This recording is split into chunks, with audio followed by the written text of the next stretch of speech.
Hello everyone, आज की video में हम बात करेंगे सिंपैथेटिक सिस्टम के बारे में। हमने पैरासिम्पैथेटिक सिस्टम कंप्लीट कर लिया है। मैंने आपको स्टार्टिंग की वीडियो में 2 पॉइंट बताए थे। पहला पॉइंट कि जो हमारा पैरासिम्पैथेटिक सिस्टम है उसके अंदर एक न्यूरोट्रांसमीटर बनता था जिसका नाम था एसिटाइल कोलिन। इसलिए हम पैरासिम्पैथेटिक सिस्टम को कोलिनर्जिक सिस्टम भी बोलते थे। ठीक उसी प्रकार सिंपैथेटिक सिस्टम में एक न्यूरोट्रांसमीटर बनता है जिसका नाम है नोर एड्रीनालिन। ठीक है, इसलिए हम सिंपैथेटिक सिस्टम को नोर एड्रीनर्जिक सिस्टम बोल सकते हैं। हम पूरा नोर एड्रीनर्जिक ना बोल के हम शॉर्ट फॉर्म में उसको एड्रीनर्जिक सिस्टम बोल देते हैं। तो पहला पॉइंट क्या हो गया जो आपको याद कर लेना है कि सिंपैथेटिक सिस्टम का दूसरा नाम एड्रीनर्जिक सिस्टम है। क्यों? क्योंकि इसके अंदर एक न्यूरोट्रांसमीटर बनता है, उसका नाम नोर एड्रीनालिन है। ठीक है, तो इसका ये नाम क्यों पड़ा? क्योंकि नोर एड्रीनालिन न्यूरोट्रांसमीटर बनता है। तो सबसे पहले हमें नोर एड्रीनालिन की कहानी समझनी पड़ेगी। सबसे पहले ये समझना पड़ेगा कि नोर एड्रीनालिन बनता कैसे है, इसका सिंथेसिस क्या है। तो चलिए समझते हैं। देखिए, एक अमीनो एसिड है जिसका नाम है फिनाइल एलेनिन। फिनाइल एलेनिन से टायरोसिन बनता है। टायरोसिन जाता है न्यूरॉन के अंदर। ठीक है, टायरोसिन पे एक एंजाइम काम करता है जिसका नाम है टायरोसिन हाइड्रोक्सिलेज। हाइड्रोक्सिलेज का मतलब होता है OH ग्रुप का जुड़ना। तो टायरोसिन के ऊपर OH ग्रुप जुड़ गया और क्या बन गया? डोपा बन गया। डोपा से बन जाता है डोपामाइन। ये जो डोपामाइन है ये वेसाइकल के अंदर चला जाता है। ठीक है, वेसाइकल में जब डोपामाइन जाता है तो डोपामाइन कन्वर्ट हो जाता है नोर एड्रीनालिन में, और वेसाइकल के अंदर जब नोर एड्रीनालिन बन जाता है तो जब भी स्टिमुलस आएगा तो नोर एड्रीनालिन साइनेप्स में रिलीज हो जाएगा। ठीक है, इतनी बात समझ में आई। अब थोड़ा सा और डिटेल देखते हैं, अच्छे से क्लियर करते हैं इस पूरी प्रोसेस को। देखिए, फिनाइल एलेनिन को मैं दर्शाता हूं P से। ये हमारा फिनाइल एलेनिन है। ठीक है, फिनाइल एलेनिन पर एक एंजाइम काम करता है और वो इसके ऊपर OH ग्रुप जोड़ देता है। ये हमारा फिनाइल एलेनिन है, इसके ऊपर OH ग्रुप आके जुड़ जाता है। ठीक है, अब एंजाइम का नाम क्या होगा? देखिए, ये हमारा हो गया फिनाइल एलेनिन। फिनाइल एलेनिन पर OH आके जुड़ा, तो OH आके जुड़ा हाइड्रोक्सिलेज। ये क्या है? किस पर जुड़ा? फिनाइल एलेनिन पर।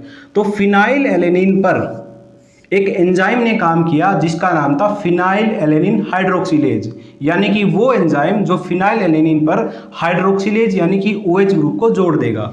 तो फिनाइल एलेनिन पर OH ग्रुप जुड़ता है और यहाँ पे एंजाइम काम करता है फिनाइल एलेनिन हाइड्रोक्सिलेज। ठीक है, तो ये फिनाइल एलेनिन था, इस पे OH ग्रुप जुड़ गया। अब इसका नाम क्या हो गया? टायरोसिन हो गया। ठीक है, तो पहला स्टेप क्या था? फिनाइल एलेनिन से टायरोसिन बना। ओके, अब ये टायरोसिन अंदर चला जाता है। इस टायरोसिन पे, अब ये हमारा क्या है? टायरोसिन। इस टायरोसिन पे एक एंजाइम काम करता है टायरोसिन हाइड्रोक्सिलेज। नाम से पता लग गया, T फॉर टायरोसिन। टायरोसिन पे हाइड्रोक्सिलेज यानी कि OH ग्रुप जुड़ेगा, तो फिर से एक और OH ग्रुप जुड़ेगा। इस टायरोसिन पे एक और OH ग्रुप जुड़ गया। अब इसका नाम टायरोसिन की बजाय क्या हो गया? डोपा। क्या हो गया? डोपा। डोपा की क्या फुल फॉर्म है? ये हमारा 2 हाइड्रोक्सी, D से डाई हाइड्रोक्सी, DO से क्या बनेगा? डाई हाइड्रोक्सी, PA से फिनाइल एलेनिन। तो ये हमारा क्या बन गया? डोपा, जिसकी फुल फॉर्म है डाई हाइड्रोक्सी फिनाइल एलेनिन। समझ में बात आई? फिनाइल एलेनिन से टायरोसिन बना। टायरोसिन अंदर जाता है। टायरोसिन पर एक एंजाइम काम करता है टायरोसिन हाइड्रोक्सिलेज। हाइड्रोक्सिलेज यानी कि OH ग्रुप का जुड़ना। ओके, तो टायरोसिन से बन गया डोपा। डोपा की फुल फॉर्म है डाई हाइड्रोक्सी फिनाइल एलेनिन, है ना। और फिर डोपा से बनता है डोपामाइन। अब डोपा से डोपामाइन कैसे बनता है? ये हमारा डोपा है, इसमें से CO2 बाहर निकल जाती है। CO2 बाहर निकल जाती है और यहाँ पर एंजाइम का नाम क्या आएगा? Dopa D carboxylase. डी मतलब डिलीट यानी कि रिमूव हो जाना, कार्बोक्सिलेज यानी कि CO2। तो डोपा डी कार्बोक्सिलेज डोपा के ऊपर काम करेगा और डोपामाइन बना देगा। ठीक है, ये पूरी प्रोसेस में अब इंपॉर्टेंट चीज क्या है, याद क्या रखनी है, वो मैं आपको बताता हूं। आपको कोई एंजाइम याद नहीं रखना है, आपको सिर्फ सिंपली ये याद रखना है फिनाइल एलेनिन से टायरोसिन बनता है। यहां पर एंजाइम याद नहीं रखना है। टायरोसिन अंदर जाता है न्यूरॉन में। टायरोसिन पर एक एंजाइम काम करता है टायरोसिन हाइड्रोक्सिलेज। ये बनाता है डोपा। ये एंजाइम आपको याद करना है। डोपा से डोपामाइन बनता है। कौन सा एंजाइम काम करेगा, नहीं याद करना। डोपामाइन की एंट्री होती है वेसाइकल में। अब वेसाइकल में डोपामाइन कन्वर्ट होता है नोर एड्रीनालिन में। किस एंजाइम के जरिए, नहीं याद करना। ठीक है, सिंपली जो लिखा है वो याद करना है, ज़्यादा याद नहीं करना। ये चीज़ आपको समझाने के लिए थी। ओके, अब बात क्या रही कि हमारा जो नोर एड्रीनालिन है वो वेसाइकल के अंदर आ चुका है। ठीक है, अब जैसे ही इसको स्टिमुलस मिलेगा ये नोर एड्रीनालिन रिलीज हो जाएगा इस स्पेस में, और इस स्पेस को क्या बोलते हैं, साइनेप्स। तो साइनेप्स में नोर एड्रीनालिन रिलीज हो गया। ओके, अब ये जो नोर एड्रीनालिन है ये रिसेप्टर्स हैं अगले न्यूरॉन पे, तो ये इन पे क्या करेगा, बाइंड करेगा। ये इन पे बाइंड करेगा, अपना एक्शन करेगा, और अपना एक्शन करने के बाद यहाँ से हट जाएगा। ठीक है, उसके बाद ये टर्मिनेट हो जाएगा। कैसे टर्मिनेट होगा, अब देखिए ये हम सिंपैथेटिक सिस्टम पढ़ रहे हैं, कुछ ऐसा ही प्रोसेस हमने पैरासिम्पैथेटिक सिस्टम में पढ़ा था। उसको इसके साथ मैं कंपेयर करता हूं, बहुत अच्छे से समझ में आएगा, ध्यान से सुनना। देखिए सिंपली था, देखिए क्या हुआ था, ये पैरासिम्पैथेटिक सिस्टम का है, ये सिंपैथेटिक सिस्टम का है। तो पैरासिम्पैथेटिक सिस्टम में बाहर से कोलिन का अपटेक हुआ था, कोलिन आया था अंदर। ठीक है, कोलिन से बना था एसिटाइल कोलिन, एसिटाइल कोलिन फिर वेसाइकल में आ गया था। ठीक है, और फिर वेसाइकल में आ गया था तो यहाँ पर एसिटाइल कोलिन साइनेप्स में आ गया स्टिमुलस आने के बाद, और एसिटाइल कोलिन यहाँ पे क्या करेगा, काम करेगा। अब इसको कंपेयर करिए, ये वाला क्या है, पैरासिम्पैथेटिक सिस्टम, ये वाला क्या है, सिंपैथेटिक सिस्टम। ठीक है, आप समझ पा रहे होंगे। यहाँ पर कोलिन से एसिटाइल कोलिन बना, यहाँ पर न्यूरोट्रांसमीटर एसिटाइल कोलिन बनना था, यहाँ पर नोर एड्रीनालिन बनता है, बना किससे, फिनाइलएलेनिन से, फिनाइलएलेनिन से टायरोसिन, टायरोसिन गया अंदर, इससे डोपा, डोपामाइन, नोर एड्रीनालिन रिलीज हो गया। ठीक है, यहाँ पे हमने एक चीज़ पढ़ी थी कि इस प्रोसेस में सबसे स्लोएस्ट स्टेप क्या है। मैंने आपको बताया था ये जो कोलिन का अपटेक हो रहा है, जो कोलिन अंदर जा रहा है, अपटेक ऑफ कोलिन, ये सबसे स्लोएस्ट प्रोसेस है। यहाँ पर स्लोएस्ट प्रोसेस क्या है, यहाँ पे स्लोएस्ट प्रोसेस है टायरोसिन का डोपा बनना। तो सबसे जो स्लोएस्ट स्टेप है इस प्रोसेस में वो है टायरोसिन से डोपा बनना, यानी कि conversion of tyrosine into dopa. ठीक है, स्लोएस्ट स्टेप को ये हमारा स्लोएस्ट स्टेप है, इसको हम रेट लिमिटिंग स्टेप भी बोलते हैं। तो आपसे स्लो स्टेप ना पूछ के एग्जाम में पूछ लेगा कि rate limiting step sympathetic system में क्या है, तो आंसर रहेगा conversion of tyrosine into dopa. ठीक है, या फिर आपसे पूछ लेगा बताइए स्लोएस्ट एंजाइम कौन सा है, यानी कि रेट लिमिटिंग एंजाइम कौन सा है। अगर ये प्रोसेस स्लोएस्ट है तो इसके अंदर जो एंजाइम काम कर रहा है वो भी तो रेट लिमिटिंग है। तो रेट लिमिटिंग एंजाइम क्या रहेगा, टायरोसिन हाइड्रोक्सिलेज। ठीक है, इतनी बात आपको क्लियर हो गई। और डोपा की फुल फॉर्म ये है, एनए को नोर एड्रीनालिन बोलते हैं। इतनी बात हो गई आपको क्लियर। ठीक है, और यहाँ पे मैंने आपको बताया कि जो स्लो स्टेप है वो कोलिन का अपटेक है। ठीक है, इतनी बात आपने जान ली। अब क्या था, हमने यहाँ पे कुछ 3 से 4 तरीके की दवाइयाँ पढ़ी थी। पहली दवाई हमने पढ़ी थी जो कोलिन के अपटेक को रोक दे, जिसका नाम था हेमिकोलियम, हेमिकोलियम। दूसरी दवाई जो एसिटाइल कोलिन को वेसाइकल में जाने से रोक दे, जो यहाँ पर इसको ब्लॉक कर दे, इसका नाम था वेसामिकोल। ठीक है, तीसरी जो एसिटाइल कोलिन के रिलीज को रोक दे, तो जो यहाँ पर ब्लॉक कर दे, रिलीज को रोक दे, उसका नाम क्या था, बोटुलिनम टॉक्सिन। ये साथ के साथ रिवाइज हो रहा है आपका। ठीक है, तो 3 तरीके की दवाइयाँ पड़ी थी। ओके, ठीक उसी प्रकार यहाँ भी दवाइयाँ हैं जो कुछ कुछ स्टेप्स को ब्लॉक करेंगी। वो कौन कौन सी है वो देखते हैं। पहली दवाई हमारी आती है जो यहाँ पर काम करेगी, जो कि इस एंजाइम को रोक देगी, इस एंजाइम को काम करने से रोक देगी। उसका नाम है मी टायरोसिन। तो मी टायरोसिन टायरोसिन हाइड्रोक्सिलेज को इनहिबिट कर देगी। अगर ये एंजाइम काम नहीं कर पाएगा तो जो टायरोसिन है वो डोपा नहीं बना पाएगा, डोपा से डोपामाइन नहीं बनेगा, डोपामाइन नहीं बनेगा तो नोर एड्रीनालिन नहीं बनेगा। ठीक है, तो पहली ड्रग आई मी टायरोसिन, जो कि हमारी वो ड्रग है जो कि टायरोसिन हाइड्रोक्सिलेज को इनहिबिट कर देगी। ठीक है, याद कैसे करना है, मी टायरोसिन, मी मतलब मैं भी, मैं भी टायरोसिन हूँ। यहाँ पर टायरोसिन है, ड्रग का नाम है मी टायरोसिन, मैं भी टायरोसिन हूँ, तो ये भी टायरोसिन, ये भी टायरोसिन। एंजाइम कंफ्यूज हो जाता है, इस पे काम करूँ, इस पे काम करूँ, इसलिए इसका कन्वर्जन रुक जाता है। इस तरीके से आपको याद करना है। पहली ड्रग मी टायरोसिन जो कि टायरोसिन हाइड्रोक्सिलेज को इनहिबिट कर देगी, ठीक है। दूसरी ड्रग डोपामाइन की एंट्री वेसाइकल में होती है। दूसरी ड्रग यहाँ काम करेगी, डोपामाइन की एंट्री को रोक देगी, डोपामाइन को वेसाइकल में नहीं जाने देगी। डोपामाइन वेसाइकल में नहीं गया तो नोरएड्रेनालिन नहीं बनेगा। तो दूसरी ड्रग का नाम है रेसरपीन। रेसरपीन वो ड्रग है जो कि एंट्री को इनहिबिट कर देगी डोपामाइन की वेसिकल में जाने से। जो डोपामाइन है वो वेसाइकल में नहीं जा पाएगा, इसको रोक देगी। कौन सी ड्रग? रेसरपीन, ठीक है। यहां पर रेसरपीन क्या करती है? इसकी एंट्री को रोक देती है। ये था सिंपैथेटिक सिस्टम, ये है पैरासिम्पैथेटिक सिस्टम। यहां पर एंट्री को कौन रोक रहा है? वेसामिकोल, ठीक है। तीसरी ड्रग होती है जो रिलीज को रोक देगी। ये जो एंजाइम है यहां से रिलीज भी तो होगा, तो जो ड्रग इस रिलीज को रोक देगी वो भी नोरएड्रेनालिन की लेवल को यहाँ पे कम कर देगी, तो उस ड्रग का नाम है ग्वेनेथिडीन। तो ग्वेनेथिडीन क्या करती है? नोरएड्रेनालिन के रिलीज को रोक देती है। तो यहाँ पर 3 तरीके की दवाइयाँ मैंने आपको बताई। पहली दवाई मी टायरोसिन जो इस एंजाइम को इनहिबिट कर देगी। दूसरी दवाई रेसरपीन जो इसकी एंट्री को रोक देगी वेसाइकल में जाने से। तीसरी दवाई ग्वेनेथिडीन जो रिलीज को रोक देगी, ठीक है। तो ये हमारा पैरासिम्पैथेटिक सिस्टम और इसके ऊपर काम करने वाली ये 3 दवाइयाँ, ये हमारा सिंपैथेटिक सिस्टम, ये हमारा पैरासिम्पैथेटिक सिस्टम और ये 3 दवाइयाँ जो यहाँ पर काम करेंगी। तो इसको आप कंपेयर कर लो, ठीक है। अब कंफ्यूज मत हो जाना। आपसे क्वेश्चन पूछा जाएगा कि बताइए नोरएड्रेनालिन के रिलीज को रोकने वाली दवाई का नाम बताइए, और आपको पहला ऑप्शन दिया जाएगा बोटुलिनम टॉक्सिन। आप ये मार्क करके चले आओगे, लेकिन आंसर क्या होना चाहिए? ग्वेनेथिडीन। तो कंफ्यूज मत होना। बोटुलिनम टॉक्सिन एसिटाइल कोलिन के रिलीज को रोकती है, जो ग्वेनेथिडीन है वो नोरएड्रेनालिन के रिलीज को रोकती है। समझ में बात आई? ठीक है, इतनी बातें अब हो गई। अब नेक्स्ट बात देखिए। अब हमने यहाँ पैरासिम्पैथेटिक सिस्टम में क्या पढ़ा था कि एसिटाइल कोलिन रिसेप्टर पर बाइंड करेगा, एक्शन देगा, यहाँ से हट जाएगा और इसका मेटाबॉलिज्म हो जाएगा।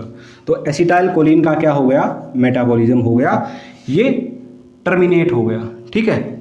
एसिटाइल कोलिन का मेटाबॉलिज्म हो जाता है, कौन सा एंजाइम करता है? Acetyl choline esterase, acetyl choline esterase, esterase. ये एंजाइम एसिटाइल कोलिन को तोड़ देता है, इसका मेटाबॉलिज्म कर देता है और एसिटाइल कोलिन का काम खत्म, ठीक है। तो ये तो यहाँ पर होता था। यहाँ पर तो एसिटाइल कोलिन टर्मिनेट हो गया, किसकी वजह से? मेटाबॉलिज्म होने की वजह से। लेकिन यहाँ पे नोरएड्रेनालिन का मेटाबॉलिज्म नहीं होगा। यहाँ पे टर्मिनेशन की एक्टिविटी है, जो टर्मिनेशन एक्शन है वो अलग है। नोरएड्रेनालिन रिलीज होगा साइनेप्स में, यहाँ पर रिसेप्टर पर बाइंड करेगा, अपना एक्शन प्रोड्यूस करेगा, उसके बाद यहाँ से हट जाएगा। उसके बाद जो ये नोरएड्रेनालिन है इसका रीअपटेक कर लिया जाएगा। क्या कर लिया जाएगा? रीअपटेक, वापिस से न्यूरॉन में चला जाएगा। ये यहाँ से न्यूरॉन में चला गया, ठीक है। आप देख पा रहे हो यहाँ पर एसिटाइल कोलिन को तोड़ दिया जाता था तो उसका एक्शन टर्मिनेट हो गया, यहाँ पर रीअपटेक करके इसका एक्शन टर्मिनेट कर दिया जाता है, ठीक है। तो जो रिसेप्टर बाइंड करेगा वो पूरी जिंदगी तो काम नहीं करेगा ना, उसका एक्शन तो टर्मिनेट होना ही होना है। अब किस मैकेनिज्म से होगा वो तो डिपेंड करेगा ना कि पैरासिम्पैथेटिक सिस्टम है या फिर सिंपैथेटिक सिस्टम है। तो पैरासिम्पैथेटिक सिस्टम में मेटाबॉलिज्म होता है, यहाँ पर होगा रीअपटेक, ठीक है। तो यहाँ पर रीअपटेक हो जाएगा, ओके। तो इस तरीके से नोरएड्रेनालिन बनेगा, काम करेगा, रीअपटेक हो जाएगा, ओके। अब हमने यहाँ पे एक ड्रग पढ़ी थी, वो ड्रग क्या करती थी? एसिटाइल कोलिन एस्ट्रेज इस एंजाइम को रोक देती थी, इनहिबिट कर देती थी, जिसकी वजह से इसका मेटाबॉलिज्म नहीं होता था। मेटाबॉलिज्म नहीं होगा तो साइनेप्स में इसका लेवल बढ़ जाएगा, ठीक है। साइनेप्स में इसका लेवल बढ़ गया तो पैरासिम्पैथेटिक एक्शन बढ़ गया, ठीक है। ठीक उसी प्रकार एक ड्रग होती है जो यहाँ के टर्मिनेशन एक्शन को रोक देगी, ठीक है। नोरएड्रेनालिन का रीअपटेक होता है, इस मैकेनिज्म से, रीअपटेक मैकेनिज्म से नोरएड्रेनालिन का रीअपटेक होता है। तो एक ड्रग होती है जिसका नाम है कोकेन। तो कोकेन क्या करती है? इस रीअपटेक को रोक देती है, ठीक है। तो कोकेन का काम क्या है, इनहिबिट, यहाँ पे लिख देते हैं ताकि आपको याद रहे और आप नोट्स बना सको। ठीक है, कोकेन क्या करेगी, इनहिबिट द रीअपटेक ऑफ नोरेड्रेनालिन। ठीक है, तो ये 4 तरीके की दवाइयाँ हमने यहाँ पे पढ़ ली और 4 ही तरीके की दवाइयाँ मैंने आपको पैरासिम्पैथेटिक सिस्टम में बताई थी। ठीक है, तो अब यहाँ से आपको कंपेयर करके पढ़ना बहुत ही इजी हो गया, कंफ्यूजन एकदम जीरो हो गया, सारी बातें आपको समझ में आ गई। ठीक है, इतनी बात आपको क्लियर हो गई हो तो अब हम आगे बढ़ते हैं। ठीक है, तो चलिए देखते हैं क्या है आगे की कहानी। देखिए,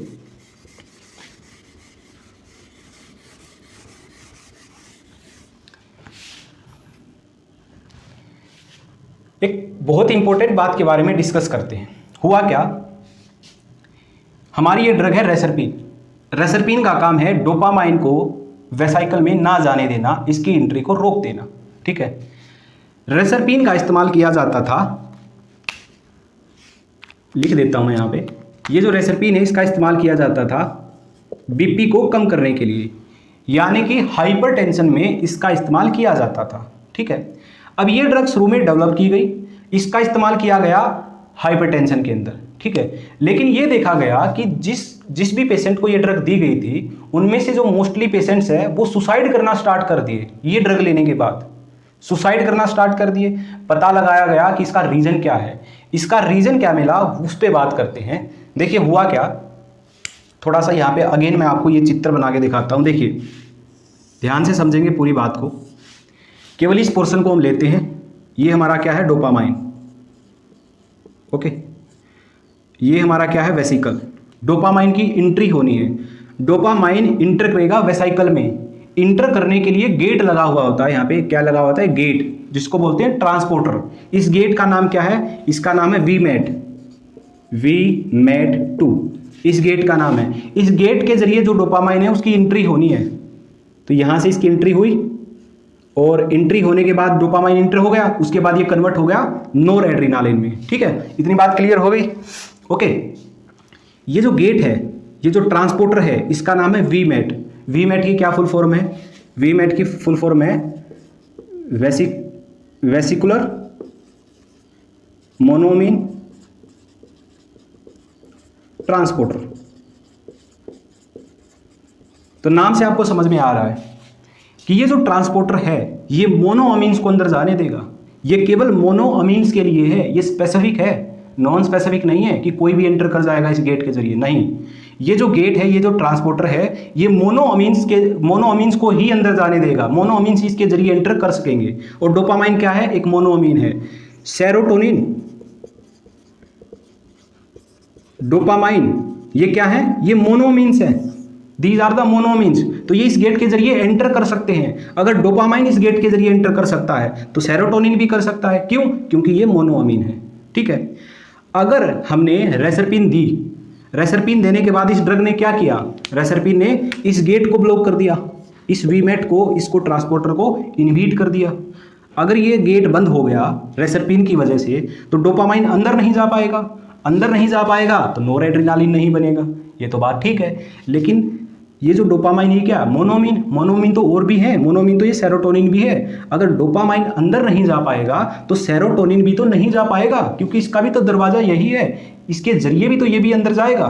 ठीक है, तो जब ये गेट बंद कर दोगे तो ना डोपामाइन अंदर जा पाएगा ना सेरोटोनिन, यानी कि जितने भी मोनोअमीन है वो अंदर नहीं जा पाएंगे। ठीक है, तो डोपामाइन नहीं जा पाएगा तो ठीक है, हम इसके लिए तो यूज कर रहे थे रेसरपिन को। साथ के साथ जो ये सेरोटोनिन है ये भी अंदर नहीं जा पाएगा। ये अंदर नहीं जा पाएगा तो सेरोटोनिन की कमी हो जाएगी बॉडी में, और सेरोटोनिन की कमी हो जाएगी तो डिप्रेशन हो जाएगा। क्या हो जाएगा? डिप्रेशन। तो रीजन क्या मिला? स्टार्टिंग में ये ड्रग डेवलप की गई, इसको बीपी को कम करने के लिए दिया जाता था पेशेंट में। ठीक है, ऐसा दिया जाता था क्योंकि ये बीपी को कम करती थी। जिन पेशेंट को दिया गया वो सुसाइड करने लगे। रीजन क्या था? रीजन था ये रेसरपिन इस गेट को बंद कर देती थी। इस गेट के जरिए सारे के सारे मोनोअमीन्स एंटर करते थे। मोनोअमीन्स में सेरोटोनिन भी आता है, तो सेरोटोनिन एंटर नहीं कर पाया क्योंकि रेसरपिन ने इस गेट को बंद कर दिया। बीपी तो ठीक हो गया, लेकिन सेरोटोनिन ना एंटर कर पाने की वजह से इसकी कमी हो गई। कमी होने की वजह से डिप्रेशन होता है बॉडी में, तो डिप्रेशन हुआ तो सुसाइडल थॉट्स आने स्टार्ट हो गए। तो जिसको रेसिपिन दी गई थी उनमें से मोस्टली पेशेंट्स क्या है, सुसाइड करने लगे। ठीक है, इसलिए जो ये ड्रग है अब यूज नहीं की जाती है। ओके, ये हमारी रेसरपिन जो इस वीमेट 2 को इनहिबिट कर देती थी, जिसकी वजह से सेरोटोनिन का लेवल घट गया बॉडी में, डिप्रेशन हो जाता था और सुसाइड होने लगे थे। ठीक है, तो ये रीजन था इसका। ठीक है, आपको याद करना है, याद कर सकते हो, नहीं करना है तो भी ठीक है। तो ये कॉन्सेप्ट था, थोड़ा सा बताना आपको जरूरी था। ठीक है, ये बात हो गई। और एक और बात देखिए, एक और बात के बारे में हम बात करते हैं। छोटी सी बात है, टॉपिक हमारा खत्म हो गया। ठीक है, आप इसको नोट कर सकते हो, नोट कर सकते हो नहीं, नोट करना ही है आपको, इसके नोट्स बनाने हैं आपको। ठीक है, स्क्रीनशॉट ले सकते हो लेकिन आपको नोट्स जरूर बनाने। देखिए, पहली ड्रग, दूसरी ड्रग, तीसरी ड्रग, जैसा कि आप देख पा रहे हो, इस ड्रग ने इस एंजाइम को रोक दिया, इनहिबिट कर दिया, तो नोरएड्रेनालिन नहीं बना। रेसरपिन एंट्री पे काम की, नोरएड्रेनालिन नहीं बना। गुआनिथिलीन ने रिलीज को रोक दिया, नोरएड्रेनालिन यहां पर नहीं आया। तो तीनों ड्रग क्या कर रही हैं, तीनों ड्रग नोरएड्रेनालिन के लेवल को कम कर रही हैं साइनेप्स के अंदर। ये तीनों ही ड्रग एक ही काम कर रही हैं कि जो नोरएड्रेनालिन का लेवल है साइनेप्स के अंदर वो कम हो गया। अगर ये लेवल कम हो गया तो जो सिंपैथेटिक एक्टिविटी है वो भी कम हो जाएगी। ठीक है, और जो हमारी कोकेन है, ये जो ड्रग है फोर्थ वाली, ये क्या कर रही है, ये रीअपटेक को रोक रही है। ये जो नोरएड्रेनालिन ये नहीं जा पा रहा है, इसका मतलब ये जो कोकेन है ये इनके लेवल को बढ़ा रही है। ठीक है, तो जो ये फोर्थ ड्रग है ये नोरएड्रेनालिन के लेवल को साइनेप्स में इंक्रीज कर रही है। ठीक है, अगर नोरएड्रेनालिन इंक्रीज होगा तो जो सिंपैथेटिक एक्टिविटी है वो भी इंक्रीज होगी। ठीक है, तो ये सारी बातें थी जो मैंने आपको बताई। तो ये था आज का हमारा टॉपिक, जिसके अंदर हमने बात की सिंथेसिस ऑफ नोरएड्रेनालिन के बारे में। ठीक बात है, अब हम आगे बात करने वाले हैं रिसेप्टर के बारे में।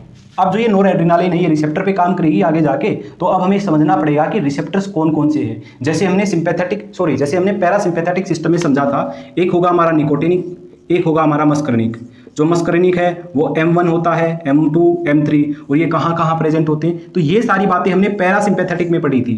अब हम पढ़ेंगे सिंपैथेटिक सिस्टम के रिसेप्टर के बारे में, यानी कि एड्रीनर्जिक रिसेप्टर के बारे में। ठीक है, तो आज की वीडियो में इतना ही, मिलते हैं अगली वीडियो में। अगली वीडियो में बात करेंगे एड्रीनर्जिक रिसेप्टर के बारे में।